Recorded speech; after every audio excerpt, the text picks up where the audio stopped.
Dans des temps comme nos jours, le peuple de Dieu doit aller vers Dieu et sa parole pour une réponse. Écoutez-moi s'il vous plaît, notre crise présente n'est pas à cause du terrorisme ou de cette pandémie menaçante, mais vraiment à cause du déclin de la véritable foi chrétienne.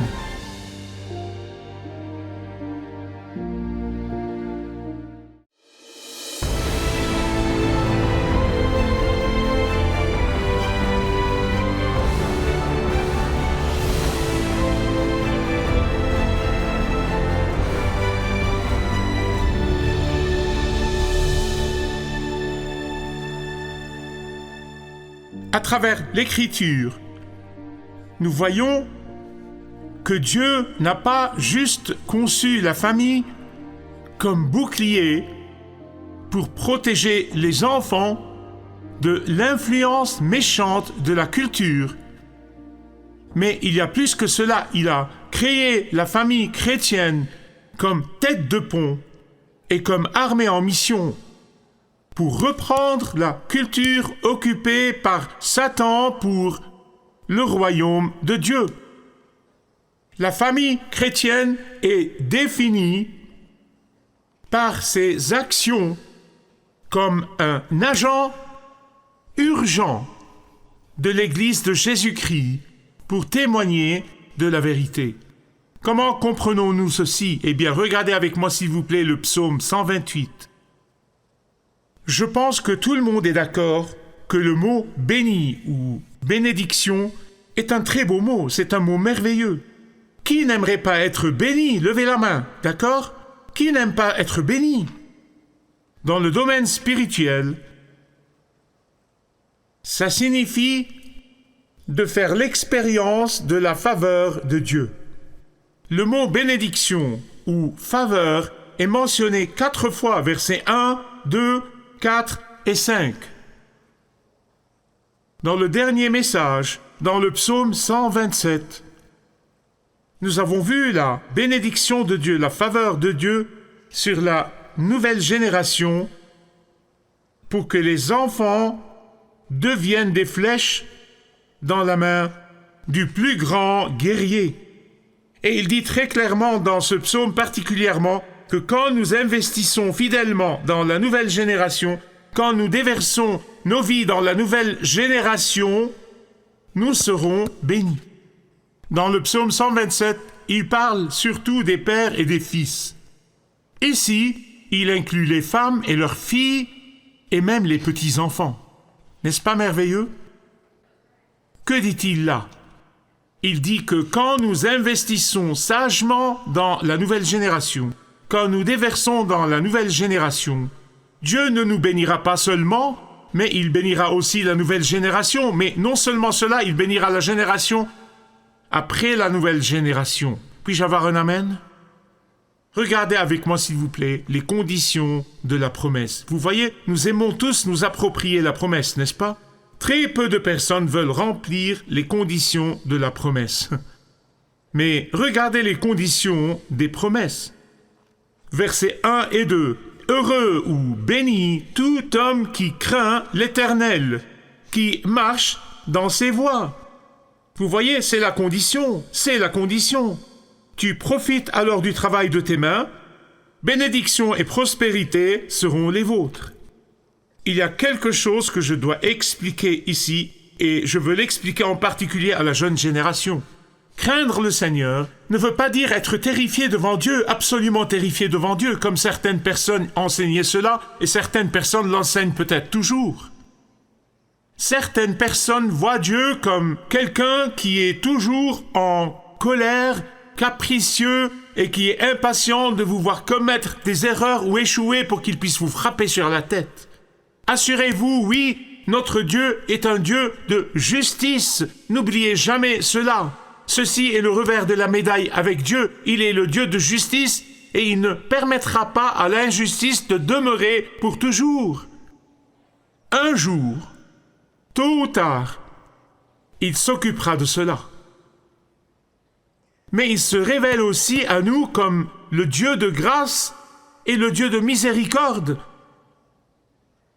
comme le Dieu qui ne refuse pas le pardon, son pardon à ceux qui le recherchent. La parole de Dieu parle de la crainte de Dieu et cela signifie que nous sommes constamment dans une révérence profonde devant Dieu, que nous désirons véritablement obéir à Dieu, plein de gratitude et plein de reconnaissance, que nous lui donnons une si grande importance que nous n'agissons pas délibérément et avec préméditation et colère pour tenter d'offenser un Dieu saint. C'est ce que ça veut dire. Mais la révérence doit commencer avec la tête spirituelle de la maison. Et c'est là que ça commence. La tête spirituelle de la maison. La tête spirituelle de la maison est celui qui révèle Dieu, obéit à Dieu, marche tous les jours avec Dieu, exprime une admiration sainte pour Dieu et cherche à honorer Dieu non seulement avec son être, mais dans tous les aspects de la vie.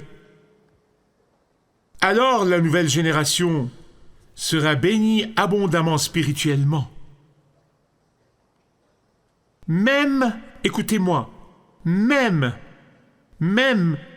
dans les temps avant qu'ils n'arrivent à cette réalisation eux-mêmes. Mais quand la nouvelle génération voit que cette génération ne prend pas Dieu et sa parole au sérieux, quand la nouvelle génération voit cette génération traiter Dieu comme un génie, nous venons à lui, nous frottons la lampe juste pour obtenir ce que nous voulons, et quand nous le voulons et comme nous le voulons, alors il tourne le dos à ce genre d'hypocrisie. La raison pour laquelle tellement de la nouvelle génération se sont éloignés de la chrétienté est à cause de l'hypocrisie de tellement d'entre nous qui sont dans les chairs. Je dois vous expliquer ceci. La plupart d'entre vous savent ce que le mot séculaire veut dire. Mais juste au cas où vous avez oublié, ou ceux d'entre vous qui ne savent pas ce que le mot séculaire veut dire, je dois juste vous donner une définition rapide. Et je vais vous montrer comment il a envahi tellement de chair dans tellement d'églises aujourd'hui. Le mot séculaire vient du mot latin saeculum, qui veut dire cet âge, ce monde, cette vie. C'est ce que ça veut dire. Contrairement à l'autre monde spirituel, la vie éternelle. Séculaire veut dire de ne pas penser au-delà de soi-même, au-delà de l'accomplissement de soi, au-delà de cette vie. Séculaire veut dire que nous pensons très peu ou pas du tout à notre éternité au ciel, ce qui est un temps très long. Et bien aimé, quand cela arrive, la gratification instantanée règne suprême. Si nous ne rejetons pas ultimement cette pensée séculaire dans l'Église, nous perdrons la nouvelle génération. Mais tout cela doit commencer par la façon de penser.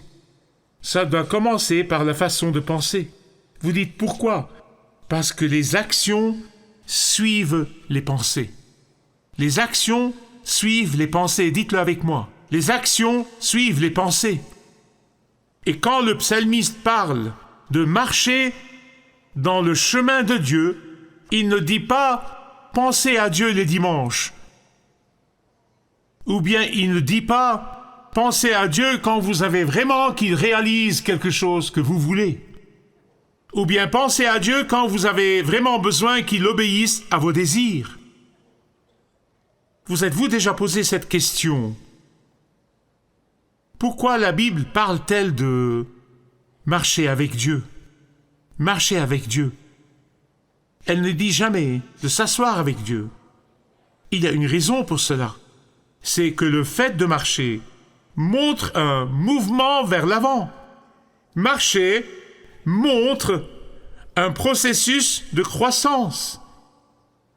Croissance dans quoi ? Croissance dans notre pensée spirituelle et biblique. Genèse chapitre 5. Enoch marchait avec Dieu.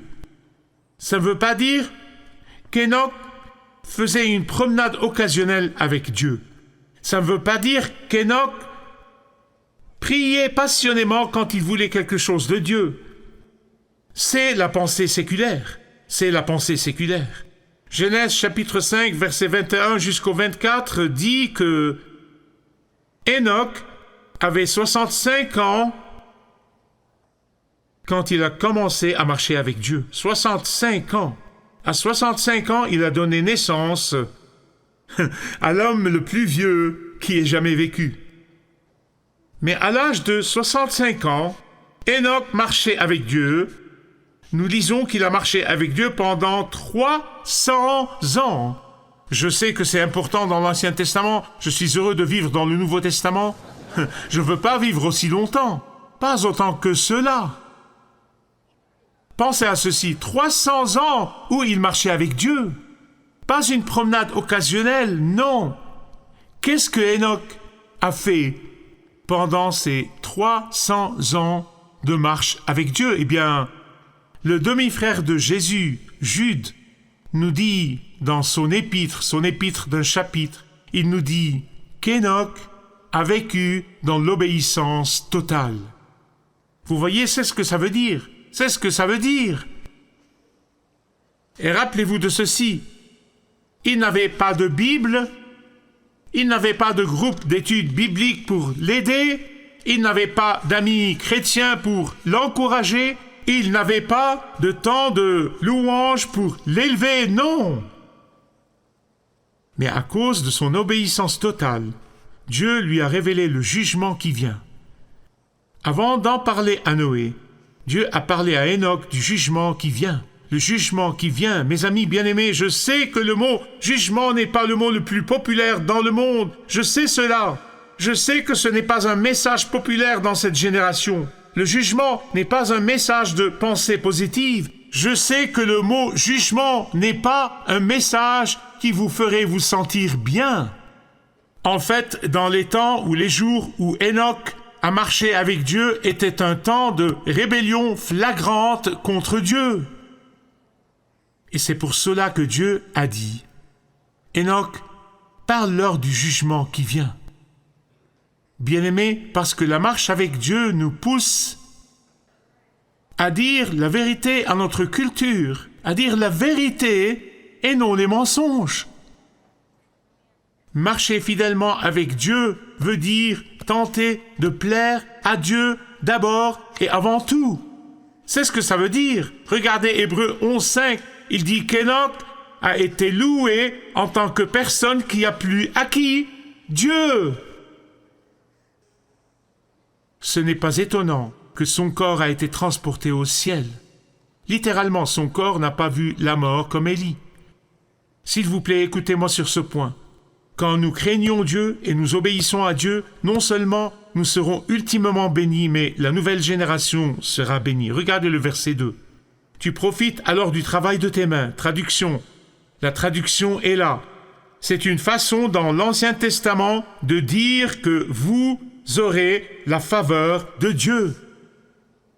Il y a autre chose que je dois vous dire. Quand vous marchez avec Dieu, rien de ce que vous faites ne sera en vain. Vous entendez cela? Rien de ce que vous faites ne sera en vain. La première bénédiction, quand vous marchez avec Dieu, est qu'il travaillera dans toutes vos circonstances pour votre bénédiction et sa gloire. La deuxième bénédiction, quand vous marchez constamment avec Dieu, la nouvelle génération sera bénie. Même quand ils errent un peu, il les ramènera par les cheveux. Il a fait cela avec moi. Même quand ils se perdent pendant un moment, ils retrouveront leur chemin à cause de votre marche avec Christ. Même s'ils vous brisent le cœur, Dieu fera son œuvre en eux. C'est pour cela qu'il a dit que l'épouse sera comme une vigne. La traduction dans la langue moderne est un symbole de rafraîchissement et de joie énorme. Pourquoi? Parce que la récolte des grappes est venue après un long été chaud et aride et les a rafraîchis. Il y a quelque chose de vitalement important ici et je ne veux pas que vous le manquiez. La raison pour laquelle Dieu n'appelle pas la nouvelle génération une vigne, il appelle l'épouse une vigne, mais pas la nouvelle génération. Il dit que la nouvelle génération sera comme des plants d'olivier. La femme est comme une vigne, la nouvelle génération des plants d'olivier. C'est une distinction très importante, ne la manquez pas. Vous savez pourquoi la nouvelle génération de ceux qui marchent fidèlement avec le Seigneur est appelée des plants d'olivier? Je vous dirai quelques trucs à propos des oliviers.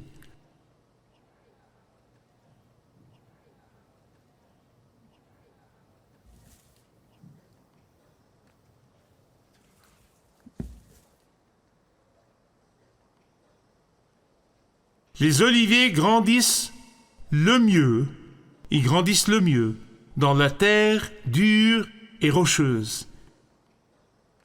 Les racines vont en profondeur et se frayent un chemin dans la terre rocailleuse. Mais ce sont des plantes qui grandissent très lentement. Mon collègue au Moyen-Orient fait cela. Il plante des oliviers. C'est un olivier de 3 ans. Il ne l'a pas encore planté dans le sol. Il grandit très lentement. En fait, l'olivier ne produit jamais de fruits ni de baies avant de grandir pendant 7 ans. Et même alors, les baies ne sont pas très bonnes. Vous devez attendre 10 à 15 ans avant que les baies ne soient de bonnes olives. Nous parlons de la génération future. Avec la persévérance, l'élagage, l'instruction, Dieu établira des oliviers dans votre maison et dans notre Église. Avec la persévérance, et si nous n'abandonnons pas et nous les voyons comme un héritage du Seigneur, comme nous l'avons vu dans le message précédent, Dieu fera de grandes choses à travers eux. Dieu, le grand guerrier, les utilisera comme flèches aiguës pour illuminer un monde ténébreux. Une autre chose que je voudrais vous dire à propos des oliviers avant de vous laisser, quelque chose de très important. S'ils sont bien enracinés, les oliviers peuvent durer pendant 20 générations. Vous comprenez? 20 générations. Bien enracinés, les oliviers n'ont pas besoin de beaucoup de soins ou de surveillance.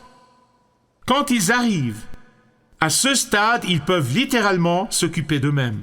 La Bible dit de diriger l'enfant dans le chemin qu'il ou elle doit suivre et quand il grandit, quand il devient plus âgé, il ne s'en détournera pas. Une dernière chose à propos de l'olivier, c'est un arbre toujours vert. S'il est bien enraciné dans la terre, il montrera sa beauté, quelle que soit la saison. Laissez-moi conclure. Je voudrais vous dire 2 histoires contradictoires. 2 histoires contradictoires. Des histoires qui montrent la différence entre ceux qui cherchent à investir tout ce qu'ils ont dans la nouvelle génération et ceux qui ne le veulent pas. Histoire numéro 1. En avril de l'an 2000, Ruby Eliasson et Laura Edwards sont mortes au Cameroun à l'ouest de l'Afrique. Ruby avait plus de 80 ans, célibataire toute sa vie. Elle a déversé sa vie dans la vie de la nouvelle génération dans son église camerounaise. Laura était une veuve, une docteure médicale, qui avait près de 80 ans elle-même. Elle servait avec Ruby côte à côte au Cameroun, où elle déversait dans la nouvelle génération. Les freins de la voiture dans laquelle elles étaient, tous les deux ont lâché et la voiture est tombée d'une falaise et elles ont été tuées instantanément.